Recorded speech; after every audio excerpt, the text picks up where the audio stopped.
Welcome to the Overture channel. Today we are talking about the challenges of making seawater drinkable. Water scarcity has long been a pressing issue in California, with its overdrawn groundwater and dwindling reservoirs. Conventional desalination plants have faced challenges due to their size, high costs, and environmental impact.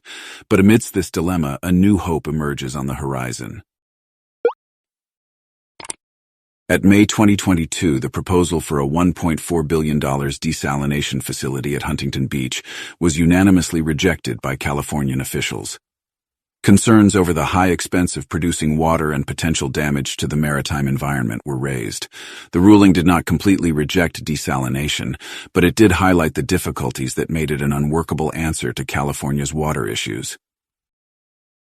Oneka Technologies CEO and founder Dragan Tudik contends that big desalination plants dependent on fossil fuels are not the only way to draw fresh water from the ocean. In Fort Bragg, a small city on California's north coast, his company seeks to establish a practical and sustainable desalination approach.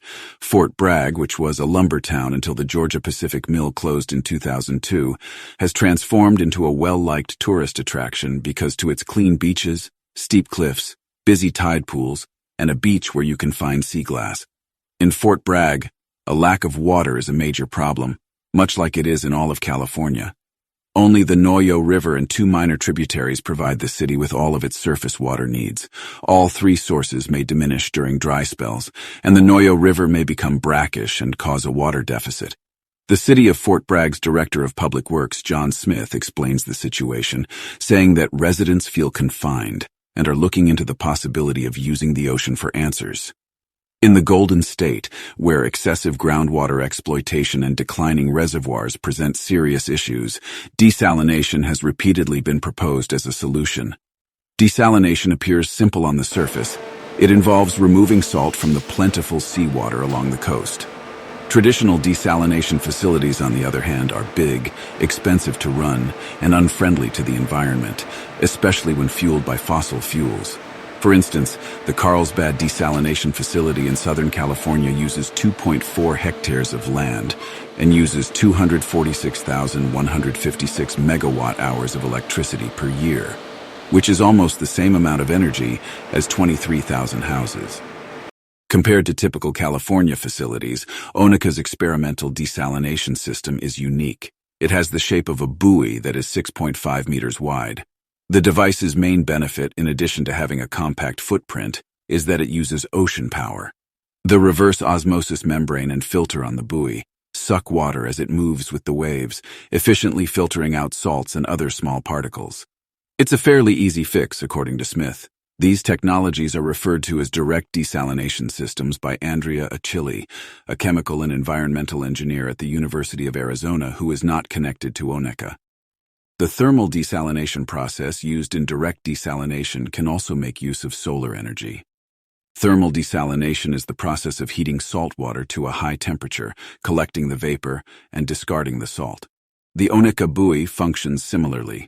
It is self-sufficient and does not require outside energy sources. Achille praises it as a very successful application of wave energy. The buoy invented by Oneka successfully avoids additional environmental problems, in contrast to traditional desalination methods. Brine, a salt byproduct produced by traditional desalination, needs to be handled carefully and disposed of. Tudik claims that the brine diffused by Oneka's buoy is low in concentration and may be released back into the ocean with little to no environmental harm. Off the shores of Florida and Chile, Oneka has already used this technology, making adjustments to the plan as difficulties arose. According to Tudik, one significant challenge was ensuring the buoy's resistance to storms. In advance of harsh conditions, the most recent generation may be quickly separated and relocated and can endure waves of 6 meters in height. The initial Fort Bragg station will only have one machine that can generate about 50,000 liters of fresh water each day. Even while it might not seem like much, this will be a trial project to gather information about the system's performance and water quality, enabling Oneka to make even more advancements. The company's ultimate goal is to deploy a variety of modular devices that will allow for the generation of larger volumes of water as needed. Achille, though, takes a more circumspect position. Because of the expanse of the ocean, he agrees that wave energy has enormous energy potential, but he also emphasizes that renewable energy sources are diluted forms of energy that need a lot of materials and resources to be used to their fullest extent. Therefore, a large number of buoys would be required. Smith claims that desalination is only one element of Fort Bragg's water strategy. The city also has plans to build reservoirs and treats brackish water from the Noyo River with a mobile desalination plant. Smith adds that the Oneka buoys by themselves are unable to properly address Fort Bragg's water issues. The experimental project, however, has a bigger goal in mind. It shows how technology and engineering can help California deal with its ongoing water problems. It's a promising beginning, in Smith's opinion.